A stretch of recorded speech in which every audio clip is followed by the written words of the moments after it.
Everybody say, praise the Lord. Meron pong text si Pastor Tam.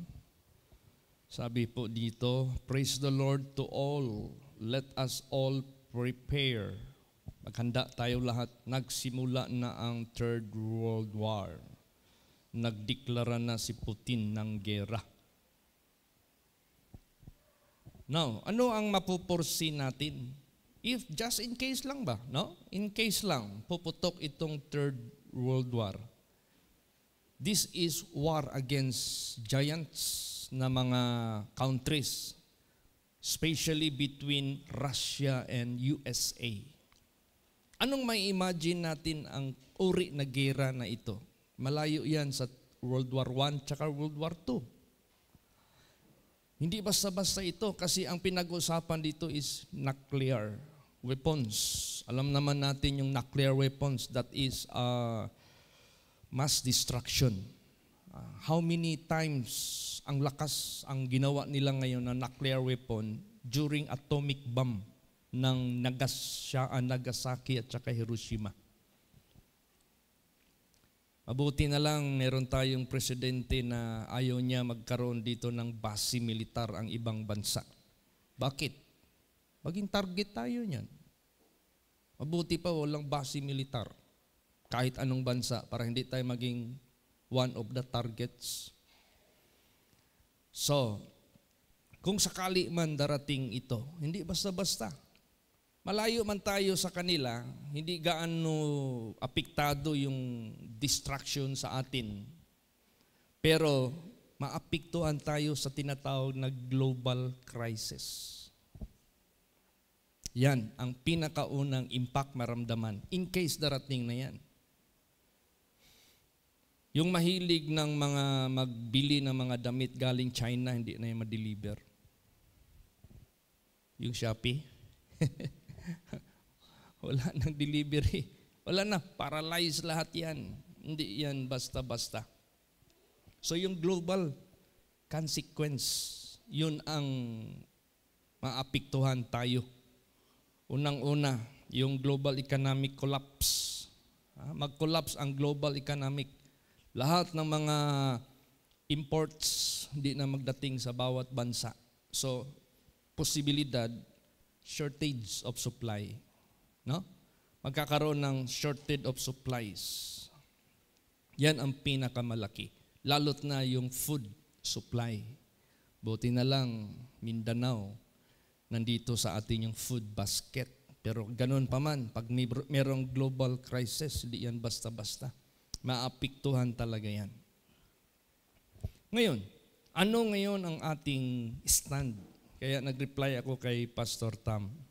Sabi ko sa kanya, praise the Lord, hallelujah, we are always prepared by the grace of God. Lagi tayong handa by the grace of God. Bakit? Dahil nandito tayo sa ating Panginoong Diyos, hindi tayo mahuhuli sa lahat ng bagay. In terms of security, in terms of protection, God is with us. Praise the Lord. Kaya napaka-importante yung ating faith dyan sa Diyos that overcomes the world. Pag sinabing that overcomes the world, it includes wars. Kasali na yung war dyan. Ngayon, anong opinion ni Lord Jesus pertaining this news na magkakaroon ng wars? Basahin natin. Para makomfort naman tayo, hindi tayo matakot. Matthew 24 verse 6. Praise the Lord. And ye shall hear of wars and rumors of wars. See that ye be not troubled, for all these things must come to pass, but the end is not yet. Yan. Ang instruction ng ating Panginoong Hesukristo, maririnig ninyo ang balita ng mga gira na yan. Magkakaroon ng wars or war or humor of wars. Ano ba yung humor? Balita. Na walang kasiguraduhan, pero may mga balita. Hindi mo alam kailan puputok, hindi mo kailan magsisimula. Hindi mo alam gaano kalaki yung impact. Pero anong sinabi? Anong unang binigay ni Lord Jesus na salita para sa kanyang mga anak? See that ye be not troubled. Tingnan nyo ng maigi. Siguraduhin ninyo na hindi kayo magulumihan. Yan ang dapat unang ating alalahanin. Don't be troubled. Praise the Lord. Kasi pag matroubled ka, you are as if you are godless person. Pag matroubled ka, as if He has no covenant with you. Pag troubled ka, as if maybe you are not worthy. Kaya kailangan natin ihanda ang ating relasyon lagi sa Diyos na hindi ito masisira magpakailan pa man. Yung nakot ni Mrs. ko kanina, yung fear of God, knowledge, wisdom is our stability of our times. Yun. Kasi yung Diyos na yan na dapat nandito sa atin. Kaya anong dapat niyang ipaintindi sa atin pag nandito na yung mga bagay na yan? See that ye be not troubled. Huwag kayong magulumihan. Huwag kayong matakot. Huwag. Dahil for all these things must come to pass. Kailangan lahat ito mangyayari. But the end is not yet. Hindi pa huli ang lahat. The end is not yet. Yan ang pinaka matindi kaysa sa mga rumors of wars na yan. Yan ang pinakamatindi kaysa global wars na yan. Yan ang pinakamatindi kaysa mga nuclear wars na yan. Ang pinakamatindi yung end of the world. Kasi wala nang maiiwan, wala nang mabubuhay, wala nang infra na magtayo sa sanglibotang ito. No more. Yan ang pinakamasaklap. But anyway, God knows how to deliver the righteous. Praise the Lord. Wag matrouble. Dito na natin madadama, dito na natin mabe-benefit yung mga pangako ng Diyos sa buhay natin. This is how important our relationship with our Heavenly Father. Bago yan, sinalita na yan niya. Hindi tayo mahuhuli magpakailan pa man. Ano pa? Basahin natin paano dinescribe ng ating Panginoong Hesukristo ang mga pangyayari at mangyayari. Mark 13:7 and 8. Praise the Lord. And when ye shall hear of wars and rumors of wars, be ye not troubled, for such things must needs be, but the end shall not be yet. For nation shall rise against nation, and kingdom against kingdom. And there shall be earthquakes in divers places, and there shall be famines and troubles. These are the beginnings of sorrows. Yan. Again, huwag kayong magulumihan. Itong mga bagay na ito kailangan mangyayari, pero ang katapusan hindi pa yan. Ito ang mangyayari. For the meantime, nation shall rise against nation. America shall rise against Russia. Russia shall rise against USA. At ano-ano pang mga nations. And kingdom against kingdom. Kingdom of Saudi Arabia against kingdom of Iraq. Yung mga kingdoms na yan dyan. Mag-aawayan. There shall be earthquakes and in diverse places. Nangyayari na yan. And there shall be famines and troubles. These are the beginnings of sorrows. Pero laging yung tinig ni Jesus Christ, huwag kayong matroubled. Praise the Lord. Pag magsabi siya, huwag kayong matroubled, magkaroon man ng famine, He can feed His people. Magkaroon man ng ano pa mang mga pangyayari sa mundong ito, God can take care of His people. God can protect His children. Pag sinabi niyang, be not troubled, 100% yan. Guaranteed not by anyone of here on this world, but guaranteed by God. Nagarantiyan nga niya yung lahat ng outer space dyan na hanggang ngayon they exist. Ang lalaki nila, how God took care for them and still taking care of them. Tayo pa. Kaya, ganun, masarap, maganda itong ating pananampalataya sa Diyos, magandang relasyon sa ating Panginoong Diyos. Huwag matakot, kahit ano pang balita. Huwag matakot kahit ano pang maging global crisis na mangyayari. Basa pa. Luke 21 verse 9. Praise the Lord.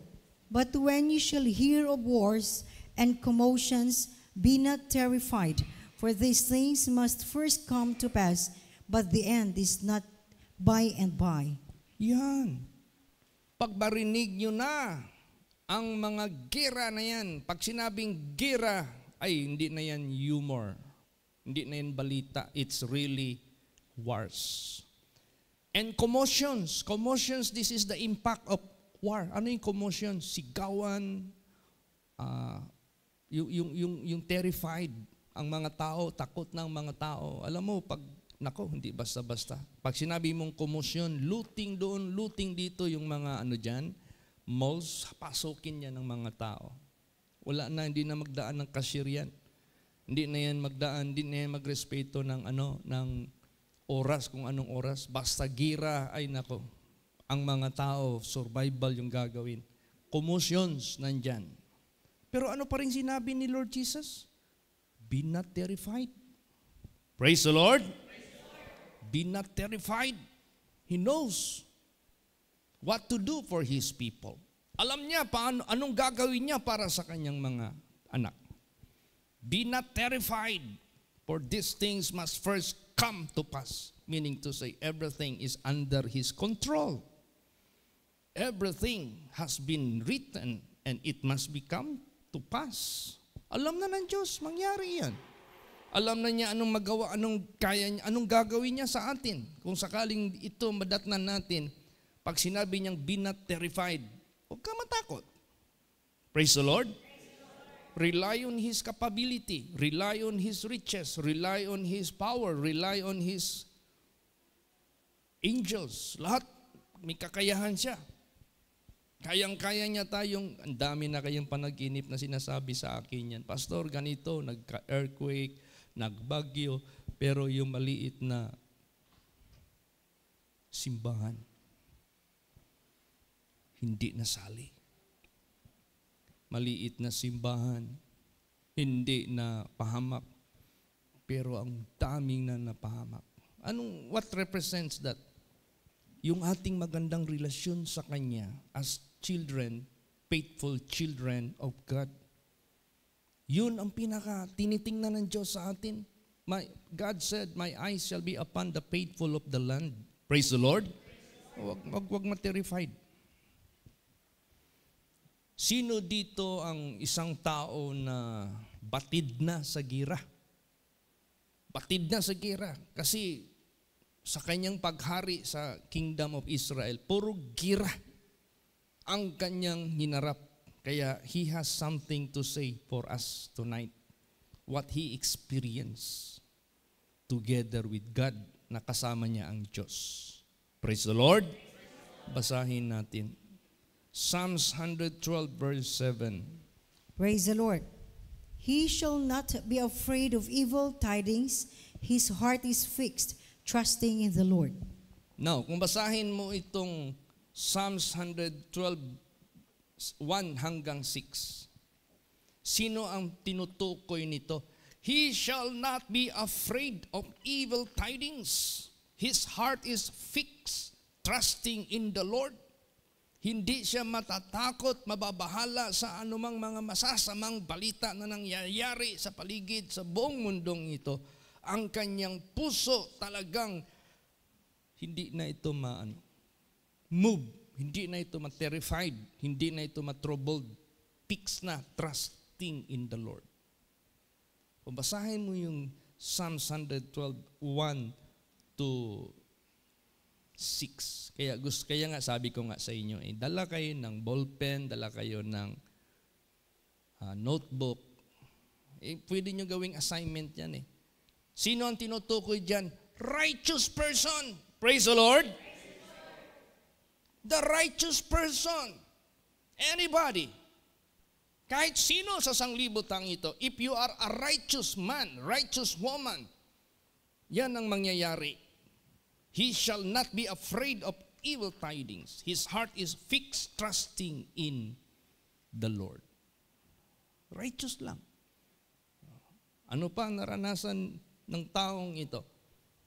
Dahil batid siya sa gera. Basa Psalms 27:1 hanggang 3. Praise the Lord. The Lord is my light and my salvation. Whom shall I fear? The Lord is the strength of my life. Of whom shall I be afraid? When the wicked, even mine enemies and my foes, came upon me to eat up my flesh, they stumbled and fell. Though an host should encamp against me, my heart shall not fear. Though war should rise against me, in this will I be confident. Yan. Imagine that. Ang Pilipinas, kung sakali mang magkaroon ng nuclear war, malayo tayo. Malayo pa tayo sa kanila. Maliban lang kung maging target venue tayo dahil may mga base militar dito ng kalaban nila, ay talagang tatargetin talaga tayo. Kaya mas maigi pa walang base militar. Huwag kang manalig sa mga malalaking countries na porke may base militar dito, protectionan tayo. No. Maging target tuloy tayo ng kaaway nila. Manalig ka sa Diyos. Sigurado yan. 100% yan. Praise the Lord. He knows what to do. Alam niya anong gagawin niya. So, ang distance geographically, malayo tayo sa critical zone. Malayo tayo.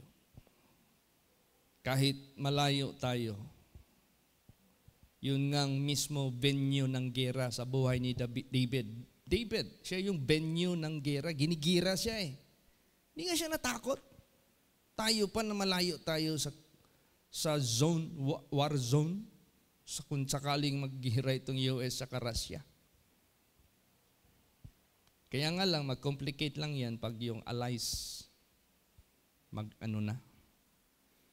pag sabihin ni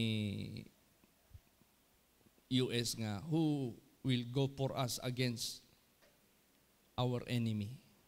Mag-declare na yan sila, let's say NATO. Laking ano yan. Marami yan sila. Alam mo naman ang NATO, meron yan silang agreement. Pag ginalaw nyo yung member ng NATO, kalaban namin kayo. At kalaban kami lahat ninyo. Ganon ang NATO eh. Ganon ang ano nila eh. Pinaka ano nila eh. Parang team nila. So, magsumpay-sumpay na yan. Pero mismo si David na venue mismo ang lugar niya ng gera, hindi siya natakot. Napakaliwanag niyan eh.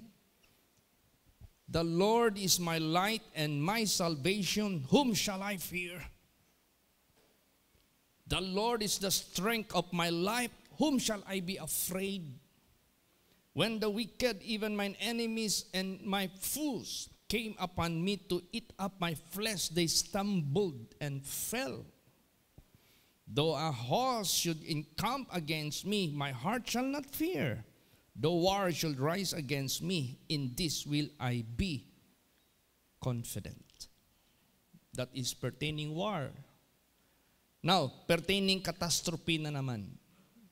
Tidal waves, storms. Nandiyan pa rin ang protection ng Diyos. Hindi mawawala. Kaya nga wisdom, knowledge, fear of God is our stability in our times. In times of war, in times of catastrophe. Basahin natin. Psalms 46:1 hanggang 3. Praise the Lord. God is a refuge and strength, a very present help in trouble.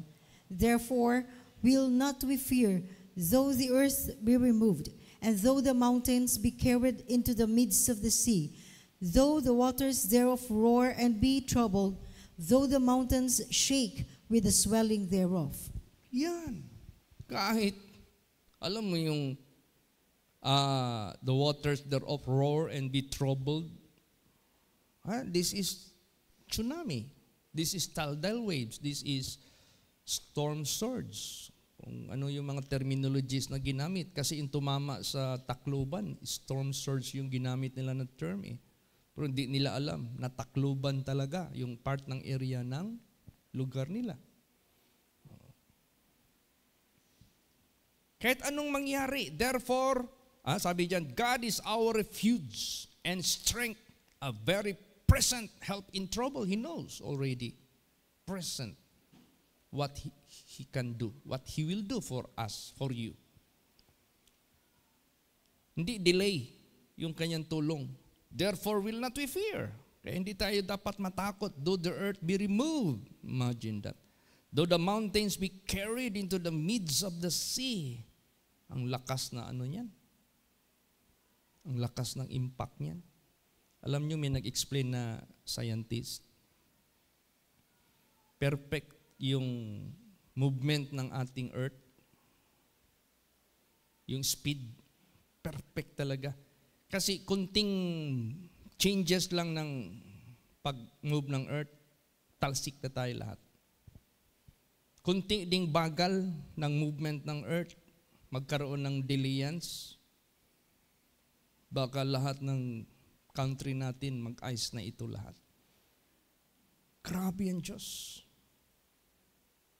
Perfect talaga ang kanyang pamamaraan. Kaya siya yung magtulong natin. Praise the Lord. Siya yung ating refuge. Imagine that. Hindi yan basta-basta. Kaya minsan maganda din makinig sa mga scientist. Kasi lalong napapatibay ang kapangyarihan ng Diyos. Sinabi naman niya yan, the invisible things of God from the creation, hindi pa natin nakita, even the invisible things are being clearly seen and being understood by the things that are made. So siya yung nagbigay ng knowledge sa mga scientists para ma-understand natin these things that before we do not see. Kaya dyan natin makita, mag-awit na lang tayo ng how great thou art. Dakila ka, O Panginoon. Hindi mo ma-describe yung kanyang greatness. Siya yung ating refuge. Siya yung ating very present help in trouble. Praise the Lord. Di ba nabalita na yung mga trillionaire naggumagawa na raw ng bunker under the ground? Kasi may nalalaman sila na hindi na alam ng karamihan. Kung basahin mo yung Bible, walang maka-escape sa puot ng Diyos. The Bible says, when the wrath of God shall come, people will say, "Oh, rock, fall on us." Oh, ano pa lang yung underground rock man yan? Wala kang mataguan. When the wrath of God will come. Kaya pag sabi ni Jesus, huwag kayong ma-terrified, huwag kayong matrouble, the end is not yet come. So He is referring, the end is much worse. Praise the Lord. Mas matindi. Everything will be melted. There is no such infrastructure on the earth that is being built or city or whatever can stand. Tunaw lahat yan. Sa nuclear, may maiwan pa. They cannot make it the entire earth to blow. Hindi nila kaya yan. But God can do it. Siya yung terrible sa lahat. Kaya relax lang si Jesus, oh. Be not terrified. Be not troubled. Di ba? Kita natin yung ni Lord Jesus Christ. Kaya, pasalamat tayo sa ating Panginoong Diyos. Ang pinaka-importante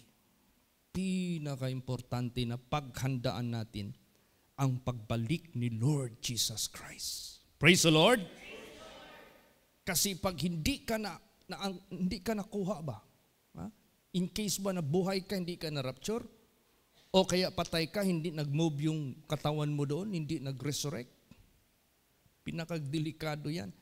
Kaya kung merong mang event na pinakahinihintay natin na dapat nating paghandaan, na huwag nating magpakailan pa man, ialis ang ating focus. Kaya nga the Bible says, looking unto Jesus, the author and the finisher of our faith.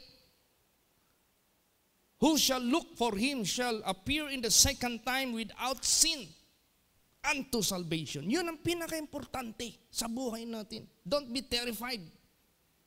Yan ang salita ni Jesus Christ. Kung meron mang pinaka-highlight na doon tayo matakot, yung pagbalik ni Jesus. Basahin natin. 2 Thessalonians 2 verse 2. Praise the Lord. That ye be not soon shaken in mind, or be troubled, neither by spirit, nor by word, nor by letter as from us, as that the day of Christ is at hand. Yan. See, ano highlight dito?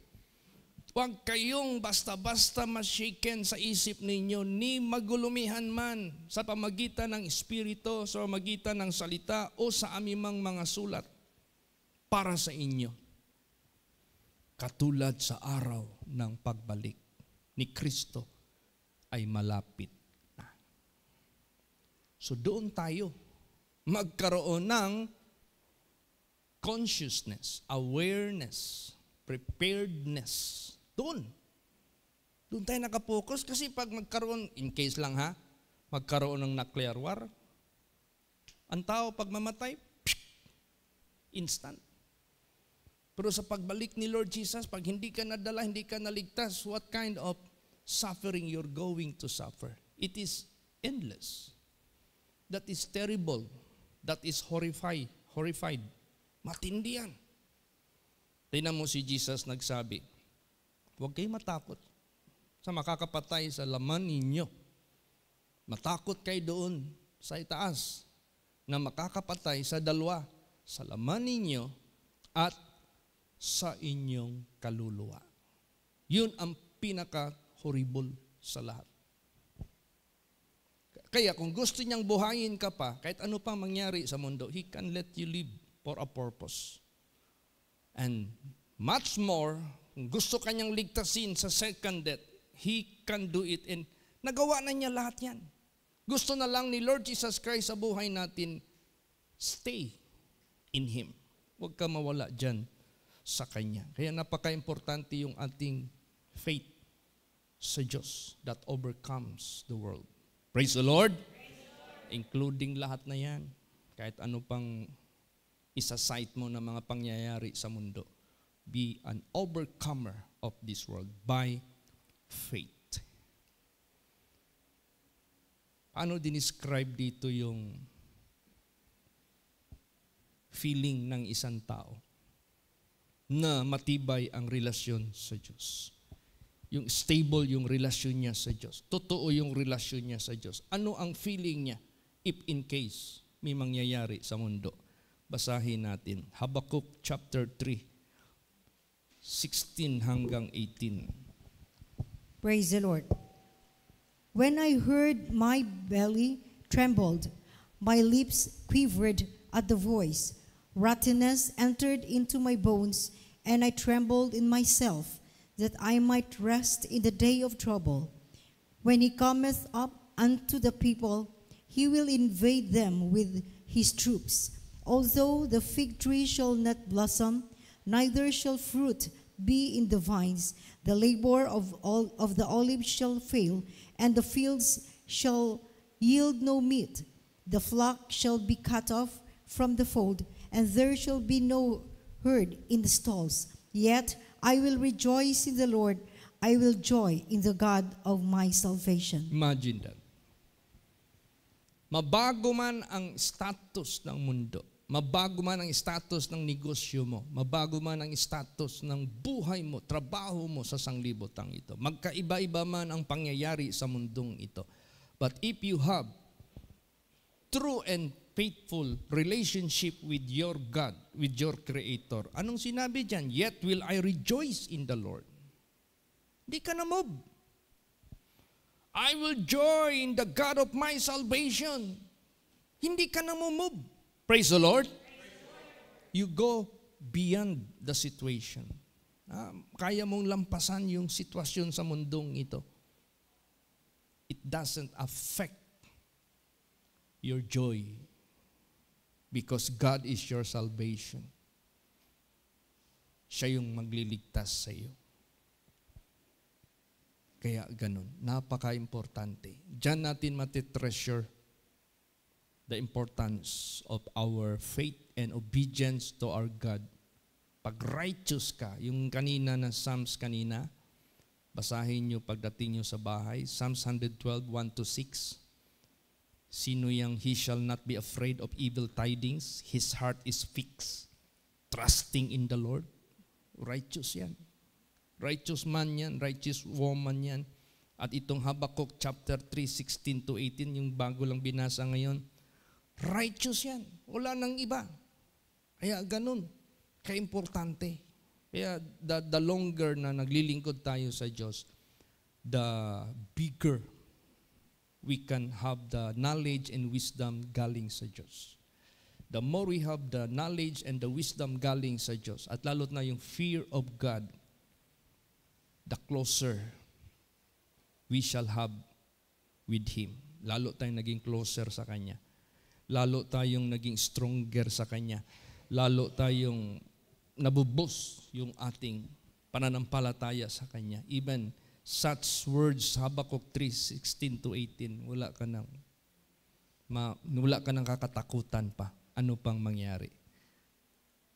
Pero ibang tao, wala sa Panginoon, wala na, dismayado na. Wala na. Magkaroon na yan ng anxiety.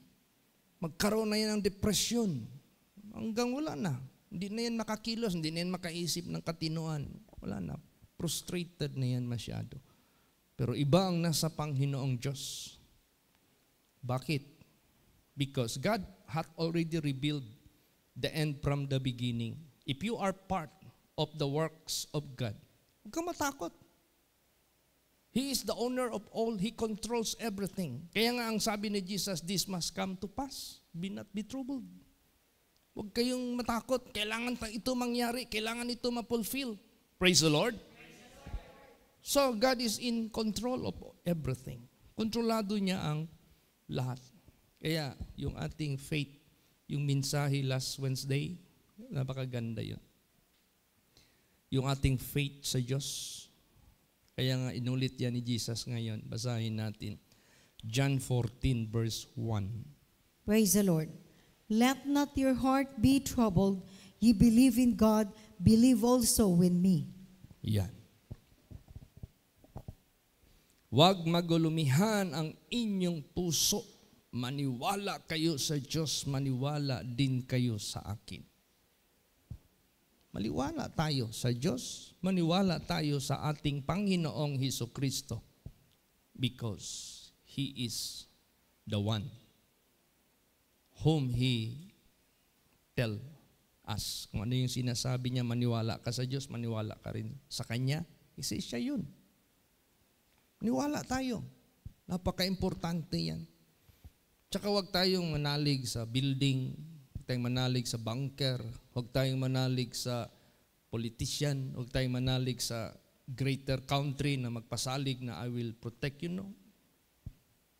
They cannot do as what God can do to individuals, to His children, to His people.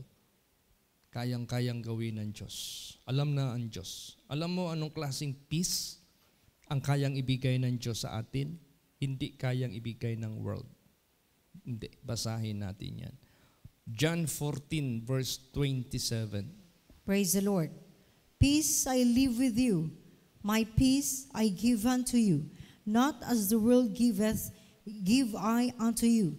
Let not your heart be troubled, neither let it be afraid. Yan. Ang kapayapaan iiwan ko sa inyo. Ang aking kapayapaan ibibigay ko sa inyo. Hindi kapayapaan na maibibigay ng mundong ito. Ang maibibigay ko sa inyo, hindi kayang bibigay ng mundo. Let not your heart be troubled, neither let it be afraid. Imagine that. Balik-balik ito, hindi nawawala itong mga salita ni Jesus Christ. At saan ito mangyayari? To those who have the faith in Him, who believe Him. Yung magandang relasyon natin sa Diyos. Hindi katulad pag-believe ni Satanas, ha? Satan believed that there is one God and trembled. But he has no application to his knowledge about God. He is disobedient. No? He was disobedient. Ibahin natin. Kaya nga Christ came to obey God so that by His obedience we shall be righteous. Maging righteous din tayo. So pag righteous ka, ito na yung privilege. Praise the Lord. Yung Psalms 112, 1-6, righteous yan. So your heart is fixed, trusting in the Lord. You are not afraid of evil tidings. Hindi ka takot. Kaya ang peace na ibibigay ng Diyos, hindi kayang ibigay ng mundong ito. Because the world has no capability to take care of His people as what God can do to His children. Ganun ka ang Diyos, accurate. At kailangan maging maging presence of mind ba? Hindi kay pagdating ng in case ng World War III, mawala ka na mawala ka na sa presence sa Diyos, mawala ka na sa mga pangako ng Diyos, mawala ka na sa gawain ng Diyos. Wag. As this fulfillment is being fulfilled, no? Pag itong mga pangyayari na dapat mangyayari as what it is being written at nangyayari na, nasa sentro pa rin tayo. Sa will of God, sentro pa rin tayo. Sa inuutos ng Diyos sa buhay natin, sentro pa rin tayo sa lahat ng sinasalita ng Diyos. Huwag tayong ma-demoralize, huwag tayong ma-terrified. Still, we are in the line of His business. So ano ba talaga ang pinaka-last na sign? Basa, last verse. Matthew 24:14. Praise the Lord. And this gospel of the kingdom shall be preached in all the world for a witness unto all nations, and then shall the end come. Ayan. And this gospel of the kingdom shall be preached in all the world for a witness unto all nations. This gospel of the kingdom which most of the people are ignoring. This gospel of the kingdom of God, most of the people does not care. Most of the people didn't bother. Wala lang sa kanila. But this is the most important matter for God. Praise the Lord. This is the most important matter for the Creator. Kasi ito yung pinaka-important matter na dinala niya dito sa mundo. Kaya huwag tayo ma-miss nito, or else you will be missing the greatest thing from your Creator. And this gospel of the kingdom shall be preached in all the world for a witness unto all nations. Hindi natin alam. By the war, the people of the world are being shaken.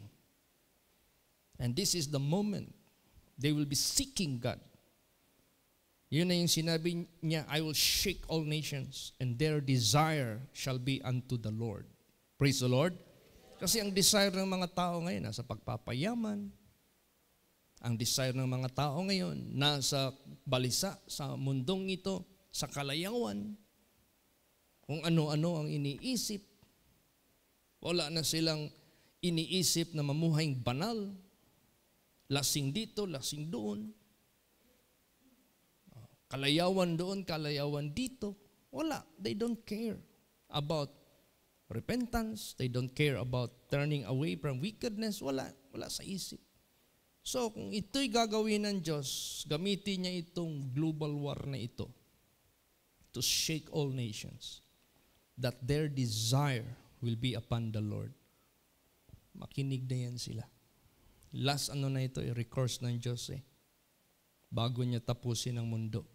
Last recourse, this gospel of the kingdom will be preached unto the whole world as a witness unto all nations. Then the end shall come. No more business. No more development. no more. Wala na lahat. Tatapusin niya. Yung 2 Peter chapter 3.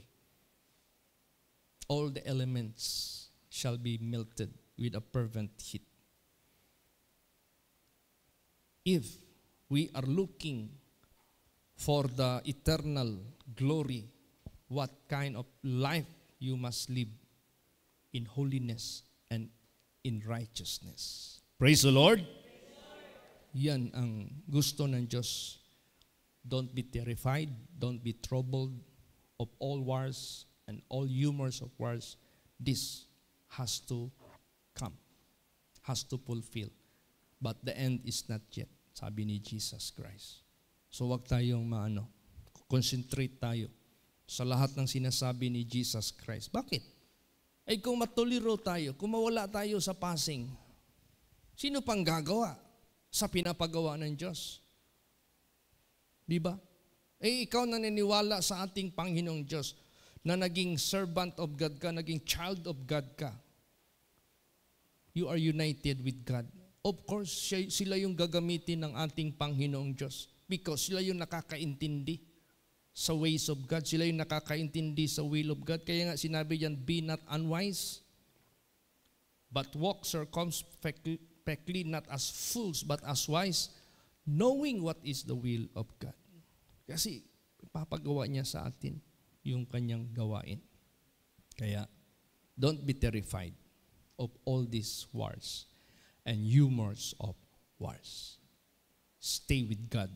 Praise the Lord. Magsitayo po ang lahat.